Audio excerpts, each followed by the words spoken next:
नमस्कार दोस्तों, स्वागत है आप सभी लोगों का सोनो स्टडी क्लासेज यूट्यूब चैनल में। दोस्तों मैं आप लोगों को एनसीईआरटी बुक क्लास 12 राजनीतिक विज्ञान चैप्टर 4 सत्ता के वैकल्पिक केंद्र पर प्रश्न उत्तर मैं आप लोगों को इस वीडियो में बताऊंगा। प्रश्न नंबर 1, तिथि वेब हिसाब से इन सबको क्रम दे। क, विश्व व्यापार संगठन में चीन का प्रवेश। ख, यूरोपीय आर्थिक समुदाय की स्थापना। ग, यूरोपीय संघ की स्थापना। घ, अभी आसियान क्षेत्रीय मंच की स्थापना। उत्तर क, यूरोपीय आर्थिक समुदाय की स्थापना। ख, आसियान क्षेत्रीय मंच की स्थापना। ग, यूरोपीय संघ की स्थापना। घ, विश्व व्यापार संगठन में चीन का प्रवेश। प्रश्न नंबर 2, आसियान व या आसियान शैली क्या है? क, आसियान वेफ सदस्य देशों की जीवन शैली है। ख, आसियान सदस्यों के अनौपचारिक और सहयोगपूर्ण कामकाज की शैली को कहा जाता है। ग, आसियान सदस्यों की रक्षा नीति है। घ, सभी आसियान सदस्य देशों को जोड़ने वाली सड़क है। उत्तर ख। प्रश्न नंबर 3, इनमें से किसने खुले द्वार की नीति अपनाई? क, चीन। ख, यूरोपीय संघ। ग, जापान। घ, अमेरिका। उत्तर क, चीन। प्रश्न नंबर 4, खाली स्थान भरे। क, 1992 में भारत और चीन के बीच डैश और डैश को लेकर सीमावर्ती लड़ाई हुई थी। ख, आसियान क्षेत्रीय मंच को कामों में डैश और डैश करना शामिल है। ग, चीन ने 1972 में डैश के साथ दो तरफा संबंध शुरू करके अपना एकांतवास समाप्त किया। घ, डैश योजना के प्रभाव से 1948 यूरोपीय आर्थिक सहयोग संगठन की स्थापना हुई। अंग, डैश आसियान का एक स्तंभ है जो इसके सदस्य देशों की सुरक्षा के मामले देखता है। उत्तर क, 1962 में भारत और चीन के बीच अरुणाचल प्रदेश के कुछ इलाकों और लद्दाख के अक्साई चीन क्षेत्र को लेकर सीमावर्ती लड़ाई हुई थी। ख, आसियान क्षेत्र के मंच के कर्मों में आर्थिक विकास को तेज करना और सामाजिक एवं सांस्कृतिक विकास प्राप्त करना शामिल है।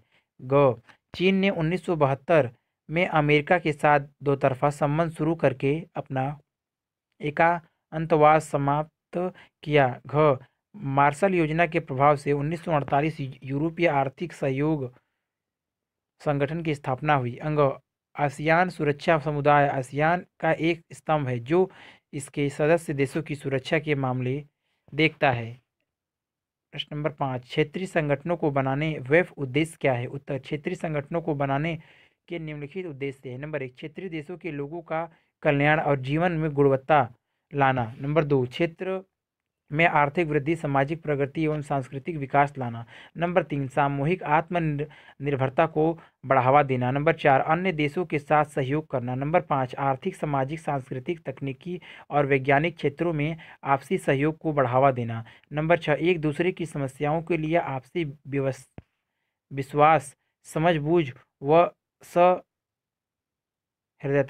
विकसित करना। नंबर 7, अन्य क्षेत्रीय और अंतर्राष्ट्रीय संगठनों के साथ सहयोग करना।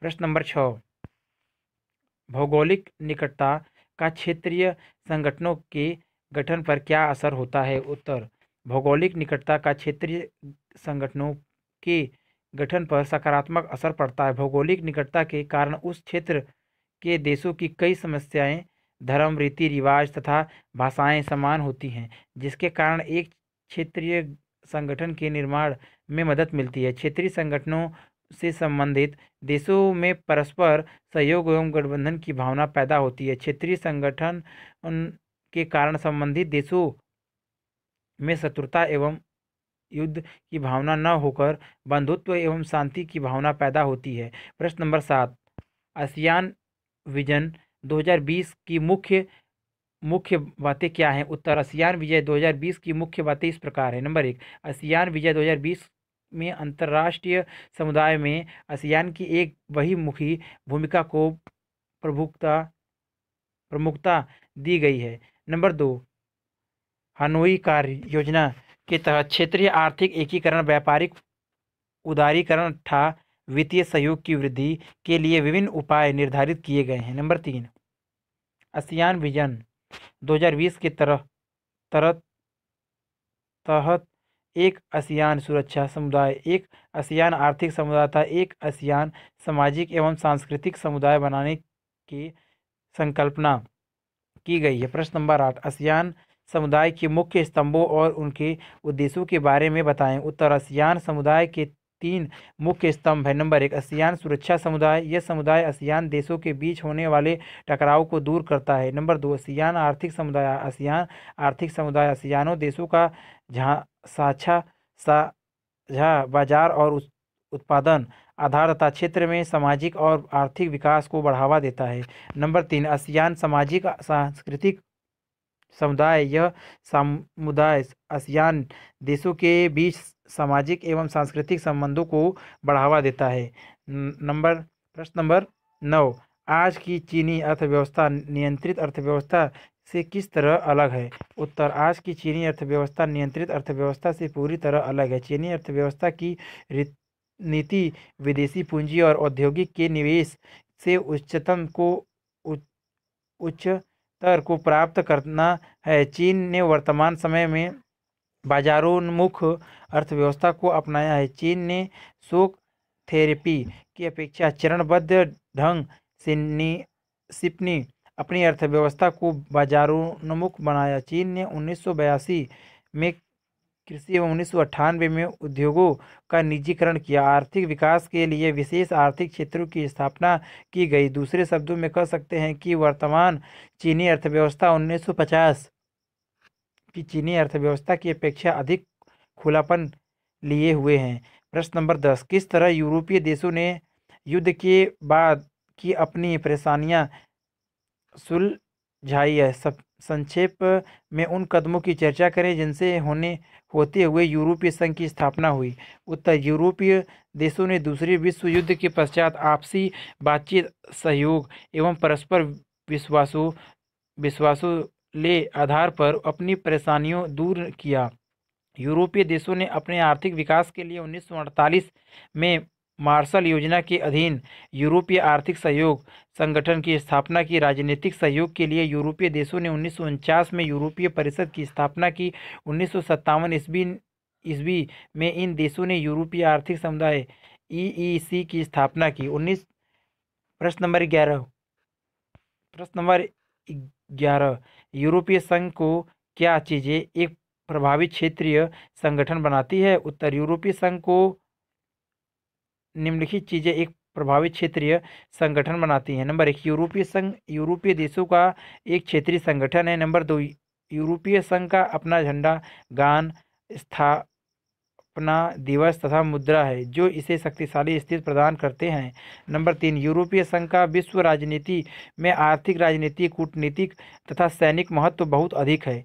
नंबर 4, यूरोपीय संघ की अर्थव्यवस्था विश्व की सबसे बड़ी अर्थव्यवस्था है। नंबर 5, यूरोपीय संघ के पास विश्व की दूसरी सबसे बड़ी सेना है। ये सभी तत्व यूरोपीय संघ को प्रभावित क्षेत्र को एक प्रभावशाली संगठन बनाने में मदद करते हैं। प्रश्न नंबर 12, चीन और भारत की उभरती अर्थव्यवस्थाओं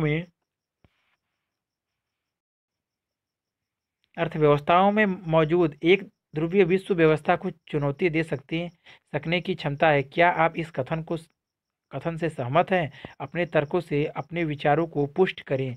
उत्तर, भारत तथा चीन विश्व की उभरती हुई 2 आर्थिक व्यवस्थाएं हैं। वर्तमान समय में अंतर्राष्ट्रीय राजनीति को दोनों देश प्रभावित करने की क्षमता रखते हैं। इसलिए समय समय पर यह कहा जाता है कि चीन एवं भारत अंतर्राष्ट्रीय स्तर पर अमेरिका को चुनौती देने की स्थिति में है। चीन संयुक्त राष्ट्र संघ की सुरक्षा परिषद का स्थायी सदस्य है। इसके साथ परमाणु शक्ति है। चीन के पास विश्व की सबसे बड़ी सेना है।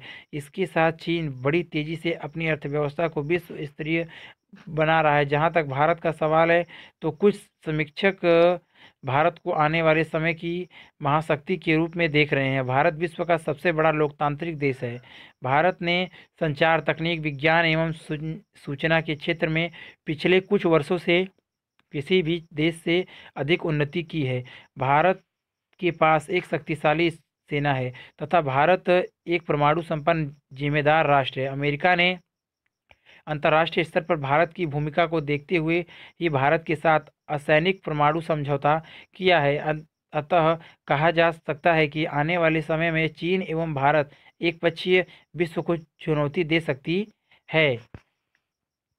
क्वेश्चन नंबर 13, मुल्कों की शांति और समृद्धि क्षेत्रीय आर्थिक संगठनों को बनाने और मजबूत करने पर टिकी है। इस कथन की पुष्टि करें। उत्तर, लोगों ने स्वर्ण स्वर ग्रीण विकास के लिए विश्व में शांति एवं व्यवस्था का होना आवश्यक है। इसके साथ साथ प्रत्येक देश का आर्थिक विकास होना भी आवश्यक है। इन दोनों शर्तों को क्षेत्रीय आर्थिक संगठन बनाकर पूरा किया जा सकता है। इसलिए कहा जाता है कि विश्व शांति एवं समृद्धि के लिए क्षेत्रीय आर्थिक संगठन आवश्यक है।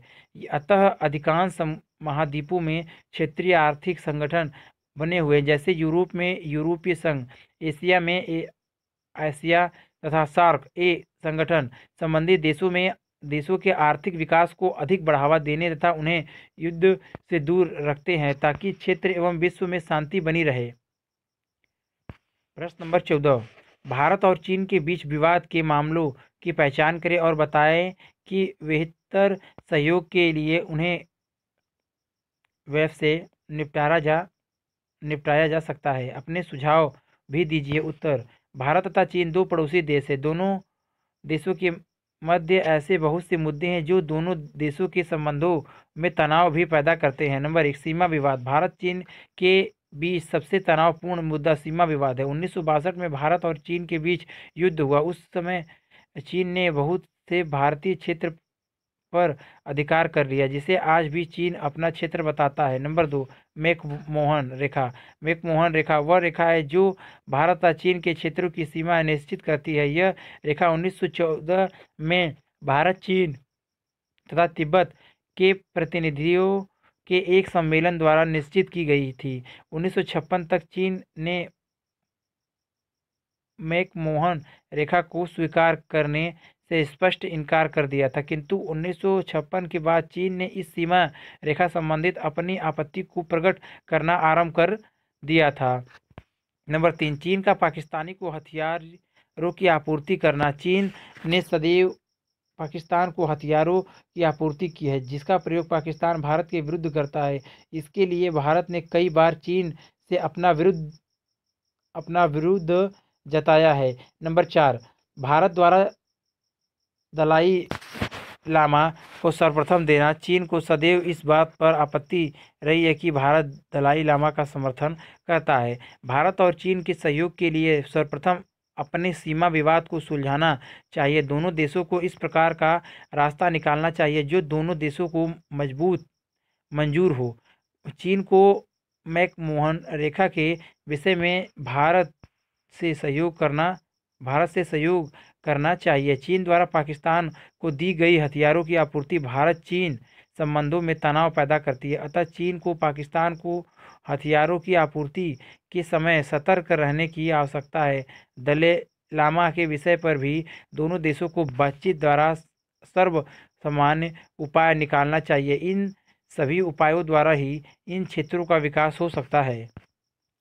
अगर वीडियो अच्छी लगी तो वीडियो को लाइक करें, शेयर करें, कमेंट करें और नेक्स्ट वीडियो के लिए चैनल को सब्सक्राइब जरूर करें। Thank you for watching.